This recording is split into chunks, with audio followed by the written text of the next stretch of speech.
নারায়ণগঞ্জে আজকে থেকেই আমরা বিভিন্ন মণ্ডপ পরিদর্শন করছি এবং পুলিশ সুপার নারায়ণগঞ্জের সাথে আমরা ঢাকা রেঞ্জ ডিআইজি মহোদয়ের তরফ থেকে এসেছি ঢাকা রেঞ্জের অধীনে 13টি জেলায় পূজার নিরাপত্তা নিশ্চিত করার জন্য, যাতে আনন্দের সাথে উৎসবমুখর পরিবেশে আপনারা পূজা উদযাপন করতে পারেন নিশ্চিত করার জন্য পুলিশকে প্রয়োজনীয় দিক নির্দেশনা দেওয়ার জন্য মনে করেন কি পুলিশের কাজ হচ্ছে দেখেন জনগণের নিরাপত্তা প্রদান করা, শান্তি শৃঙ্খলা রক্ষা করা। আমরা আমাদের দায়িত্বে অটুট থাকবো, আমরা আমাদের দায়িত্ব না, আমরা এখনো এরকম কিছু প্রত্যাশা করি না।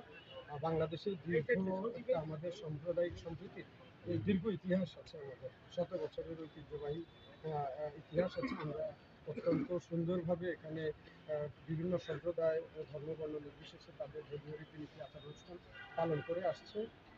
তো আমি প্রত্যাশা করি যে আগামী দিনগুলিতে এটা আরও ভালো হবে।